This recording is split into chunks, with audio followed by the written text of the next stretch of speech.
अयोध्या के राजा दशरथ थे। वे बहुत शक्तिशाली थे और अपनी प्रजा का बहुत ध्यान रखते थे, लेकिन उनके मन में एक गहरी चिंता थी। उनके कोई पुत्र नहीं था जो आगे चलकर उनका राज्य संभाल सके। राजा दशरथ अपनी प्रजा से बहुत प्रेम करते थे। वे अपनी प्रजा को अपने बच्चों की तरह मानते थे। वे चाहते थे कि उनका राज्य हमेशा सुरक्षित रहे। इसलिए उन्हें एक योग्य उत्तराधिकारी की आवश्यकता थी। राजा दशरथ ने अपनी इस चिंता के बारे में अपने गुरुदेव से बात की। गुरु वशिष्ठ जी ने उन्हें पुत्रेष्टि यज्ञ कराने की सलाह दी। उन्होंने कहा कि इस यज्ञ से उन्हें अवश्य पुत्र रत्न की प्राप्ति होगी। राजा दशरथ को गुरु वशिष्ठ जी की बातों पर पूरा विश्वास था। उन्होंने तुरंत ही पुत्रेष्टि यज्ञ की तैयारी शुरू कर दी। राजा दशरथ ने पूरे राज्य में यज्ञ का ऐलान करवा दिया। देश विदेश के प्रसिद्ध ऋषि मुनियों को यज्ञ में आमंत्रित किया गया। यज्ञ की तैयारी जोरों शोरों से शुरू हो गई। अयोध्या नगरी को फूलों और तोरणों से सजाया गया। हर जगह उत्सव का माहौल था। लोगों के चेहरे पर खुशी और उत्साह साफ दिखाई दे रहा था। सभी जानते थे कि यह यज्ञ उनके राजा के लिए कितना महत्वपूर्ण था। यज्ञ का दिन आते आते पूरा वातावरण भक्तिमय हो गया। यज्ञ कुंड में अग्नि प्रज्वलित की गई। राजा दशरथ और उनकी तीनों रानियां कौशल्या, सुमित्रा और कैकेयी यज्ञ में शामिल हुए। ऋषि मुनि मंत्रोच्चारण कर रहे थे। यज्ञ की आहुतियां दी जा रही थीं। पूरा वातावरण पवित्र और दिव्य हो गया था। यज्ञ सफलतापूर्वक संपन्न हुआ। यज्ञ के अंत में अग्निदेव प्रकट हुए और राजा दशरथ को खीर का एक पात्र दिया। यह प्रसाद अत्यंत दिव्य था। यह प्रसाद राजा दशरथ की मनोकामना पूर्ण करने वाला था। राजा दशरथ ने यह प्रसाद अपनी तीनों रानियों में बांट दिया। रानी कौशल्या को आधा भाग मिला, रानी सुमित्रा को एक चौथाई भाग और रानी कैकेयी को भी एक चौथाई भाग मिला। यह प्रसाद सिर्फ भोजन नहीं था, बल्कि दिव्य शक्ति का प्रतीक था। या पत्ता से की प्रसाद रानियों को पुत्र रत्न प्रदान करने वाला था। राजा दशरथ को पूरा विश्वास था कि अब उनके घर जल्द ही बच्चे की किलकारियां गूंजेंगी। तीनों रानियों ने श्रद्धा और भक्ति के साथ यह प्रसाद ग्रहण किया। उनके मन में मां बनने की इच्छा और प्रबल हो गई। वे प्रार्थना करती रहीं कि उनके गर्भ से ऐसे पुत्र का जन्म हो जो धर्म का पालन करे और संसार का कल्याण करे।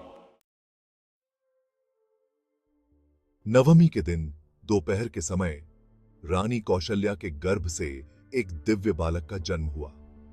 जब यह बालक जन्मा तो पूरा वातावरण एक अलौकिक प्रकाश से भर गया।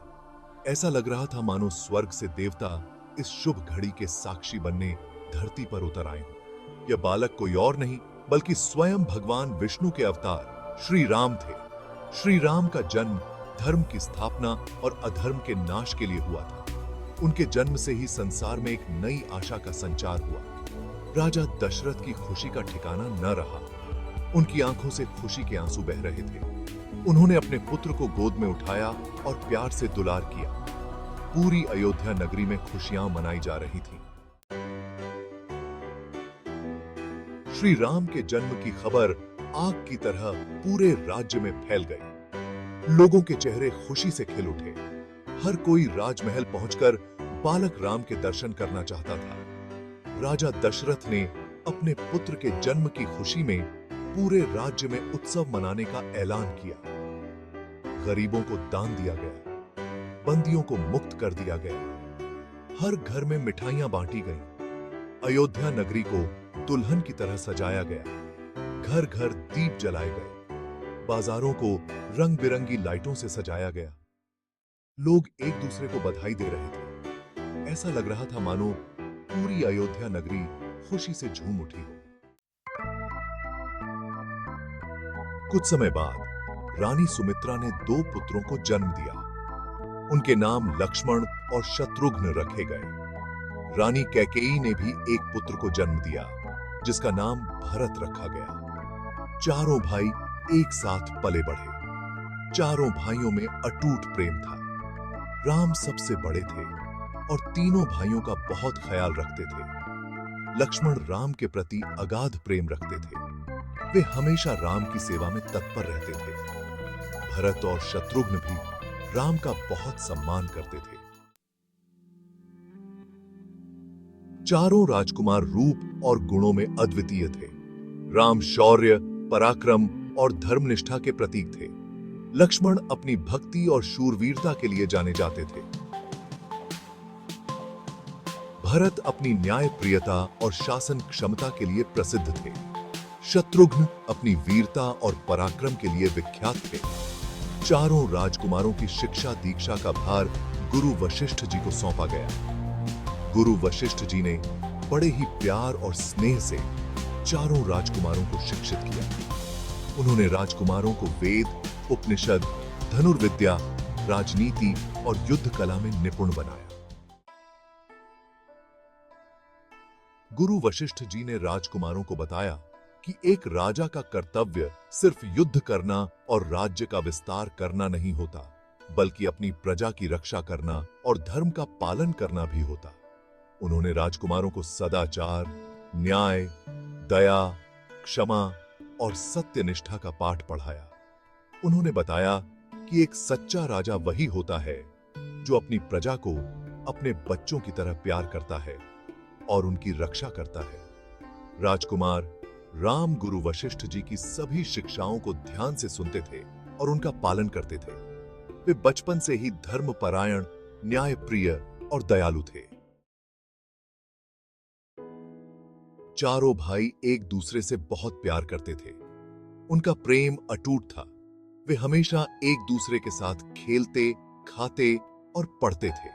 बड़े होने पर भी उनका प्रेम कम नहीं हुआ। राम अपने भाइयों का बहुत ख्याल रखते थे। वे हमेशा अपने भाइयों की रक्षा के लिए तैयार रहते थे। लक्ष्मण राम से इतना प्रेम करते थे कि वे एक पल भी उनसे दूर नहीं रह सकते थे। चारों राजकुमार अपनी प्रजा में भी बहुत लोकप्रिय थे। प्रजा उन्हें अपना राजा मानती थी और उनसे बहुत प्यार करती थी। चारों राजकुमार भी अपनी प्रजा का बहुत ध्यान रखते थे। राजा दशरथ अपने चारों पुत्रों को देखकर बहुत खुश रहते थे। उन्हें गर्व था कि उनके पुत्र इतने गुणवान और प्रजापालक हैं। उन्हें विश्वास था कि उनके पुत्र आगे चलकर अयोध्या का नाम रोशन करेंगे।